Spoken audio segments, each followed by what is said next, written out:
Hello दोस्तों, आपका स्वागत है हमारे चैनल एएस कॉमर्स क्लासेस पर। आज मैं आपको अकाउंटेंसी के कुछ गेस पेपर जो मैंने आपके लिए बनाए हुए हैं, जो बोर्ड एग्जाम में पूछे जाते हैं, इसमें से 1 नंबर, 2 नंबर और 5 नंबर और 10 नंबर के क्वेश्चंस हैं जो मैं आपको बताने वाला हूं। तो आइए स्टार्ट करते हैं।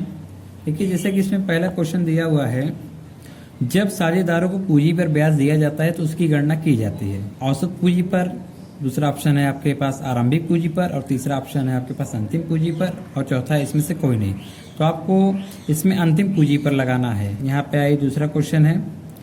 दूसरा क्वेश्चन आपको आपके सामने आता है, किसी समझौते की अनुपस्थिति में साझेदारी के मध्य लाभ का बंटवारा किया जाता है। हमेशा ध्यान दीजिएगा, समझौते को पार्टनरशिप की लैंग्वेज में पार्टनरशिप डीड कहा जाता है, और साझेदारी संलेख में जब जितने भी पार्टनर होते हैं सब बैठ के जो बातों पर सहमत होते हैं उसी बात को फॉलो किया जाता है।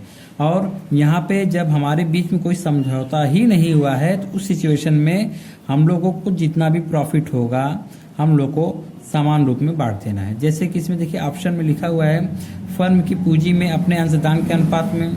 दूसरा लिखा हुआ है, व्यवसाय में अनेक द्वारा लगाए गए अपने समय के अनुपात में, प्रत्येक साझेदार द्वारा विक्रय के अनुपात में, समान अनुपात में। तो आपका यहाँ पे राइट आंसर जो होता है वो समान अनुपात में है। और तीसरा क्वेश्चन है, साझेदारी अधिनियम कब लागू हुआ? साझेदारी अधिनियम 1932 में लागू हुआ। और चौथा क्वेश्चन है, संपत्ति के मूल्य में कमी तथा दायित्व के मूल्य में वृद्धि साझेदारी में दिखाई जाती है। तो आपको पता होना चाहिए, एक होती है एसेट्स।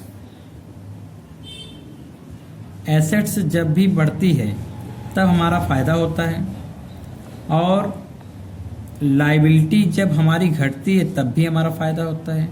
एसेट्स का बढ़ना मेरा फायदा, लायबिलिटी की घटना, जैसे कि किसी को मुझे 5,000 रुपये देना था, अब उसे मुझे 3,000 रुपये देना हुआ, तो मेरी लायबिलिटी कम हो गई कि नहीं? जैसे मेरी लायबिलिटी कम हुई तो मुझे प्रॉफिट हो गया। तो आपको ध्यान देना, एसेट्स का बढ़ना और लायबिलिटी का कम होना, ये दोनों की पोस्टिंग आपको हमेशा रीवैल्यूएशन के क्रेडिट पक्ष में इसको लिखा जाता है।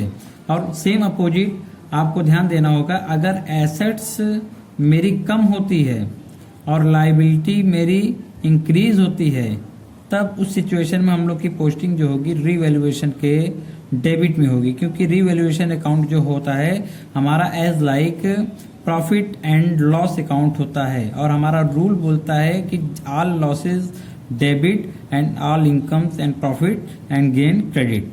तो आपको पता होना चाहिए, इस सिचुएशन में हम लोगों को लाभ हो रहा है, प्रॉफिट हो रहा है, तो प्रॉफिट को क्या करना चाहिए? क्रेडिट करना चाहिए। और इस सिचुएशन में हम लोग को लॉस हो रहा है, इस सिचुएशन में हम लोग को लॉस हो रहा है, इसमें क्या करना चाहिए? हम लोग को डेबिट करना चाहिए।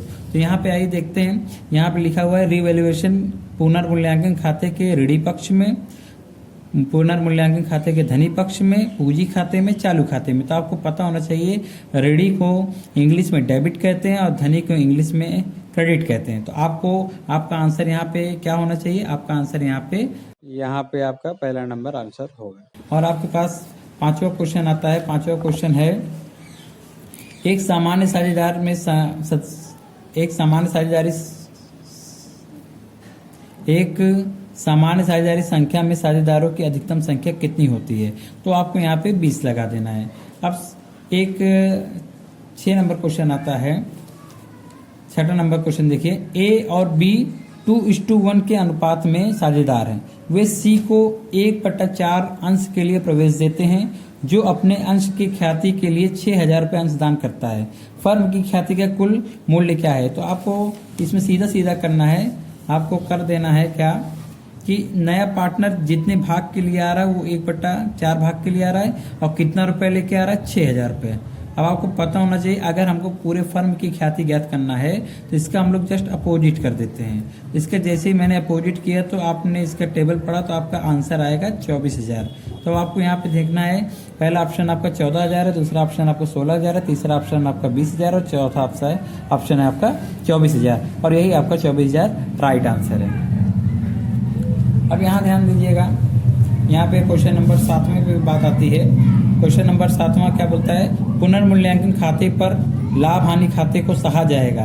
तो ध्यान दीजिएगा, अगर पुनर्मूल्यांकन खाते पे अगर कोई लाभ होता है या हानि होता है तो वो हमेशा पुराने साझेदारों द्वारा ही सहा जाएगा। क्यों? क्योंकि जब नया साझेदार आता है तो उसको इस बात की जानकारी होना चाहिए, वो इस बात की जानकारी लेता है कि हम जिस फर्म में आ रहे हैं उस फर्म की एसेट्स क्या है, उस फर्म की लायबिलिटी क्या है, और इसी फर्म की एसेट्स और लायबिलिटी को रीवैल्यूएट किया जाता है। जब रीवैल्यूएट किया जाता है तो उसमें जो भी प्रॉफिट निकलता है तो पुराने साझेदारों का हिस्सा रहता है और पुराने साझेदारों में पुराने अनुपात में उसको बांट दिया जाता है। तो यहाँ पे आपका पहला ऑप्शन जो होगा वो आपका सही होगा।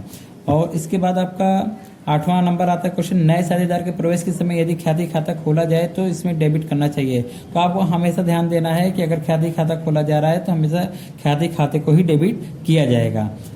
और इसमें 9वां क्वेश्चन आ रहा है, साझेदार के वेतन को डेबिट किया जाता है व्यवसायिक खाता में, लाभ हानि खाता, लाभ हानि नियोजन खाता, इनमें से कोई नहीं। तो आपको मैं बता देता हूँ, पार्टनर से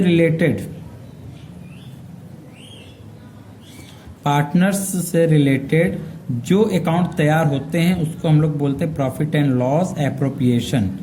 और आपको बता देते हैं प्रॉफिट एंड लॉस एप्रोप्रिएशन को हिंदी में बोलते हैं लाभ हानि नियोजन खाता। तो आपको पता होना चाहिए, जब पार्टनर लोगों को कुछ दिया जाता है या पार्टनर लोग से कुछ लिया जाता है तो उस सिचुएशन में हम लोग पोस्टिंग हमेशा पार्टनर के एप्रोप्रिएशन करते हैं।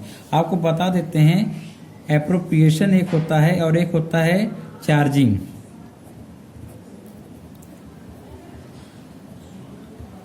चार्जिंग का मतलब होता है कि ये आपके ऊपर प्रभार है, चाहे आप इनकम कमाइए या ना कमाइए आपको इसको देना है। जैसे कि आपने किसी एम्प्लॉय को रखा तो उसको आपको सैलरी हर हाल में देना ही देना है, लेकिन पार्टनर्स को सैलरी आप तभी दे सकते हैं जब आपको प्रॉफिट होगा। तो आपको पता होना चाहिए, अगर कोई पार्टनर का सैलरी है या पार्टनर्स का इंटरेस्ट ऑन कैपिटल है या कमीशन है पार्टनर लोगों को, तो वो हमेशा एप्रोप्रिएशन का ही पार्ट बनता है। तो उस बिहाफ से यहाँ पे साझेदार के वेतन को डेबिट किया जाना चाहिए हमेशा, कहाँ पे, लाभ हानि नियोजन खाता में।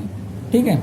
और फिर आपका 10वां क्वेश्चन आता है, निम्न में से कौन सा लाभ नियोजन नहीं है। जैसे मैंने आपको इसके पहले बता दिया था, ऋण पर ब्याज, साझेदार की पूंजी पर ब्याज, प्रबंधक का या मैनेजर का वेतन, किराया। तो आपको मैंने बताया ना, साझेदार से रिलेटेड कुछ भी बातें होंगी वही लाभ हानि नियोजन खाते का पार्ट होगा। तो यहाँ पे दूसरा ऑप्शन आपका सही है, साझेदारी के पूंजी पर ब्याज, क्योंकि ऋण पर ब्याज से प्रभार है। आप बाई लोन लिए हो तो आपको तो इंटरेस्ट देना ही देना, चाहे आपको प्रॉफिट हो चाहे लॉस हो।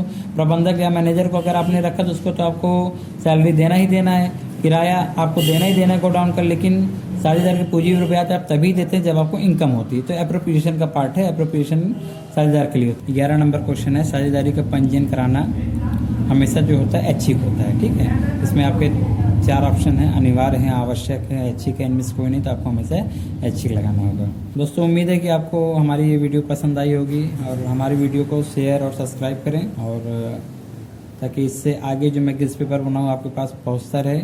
इसके बाद मैं आपको पार्ट 2 में मैं बताऊँगा कि पार्टनरशिप से 2 नंबर में कौन कौन से क्वेश्चन पूछे जाएंगे। तो आप, अगर आपको ये वीडियो मेरी अच्छी लगती है तो आप कमेंट करके ज़रूर बताएं। मिलते हैं फिर नेक्स्ट वीडियो में। Best of luck.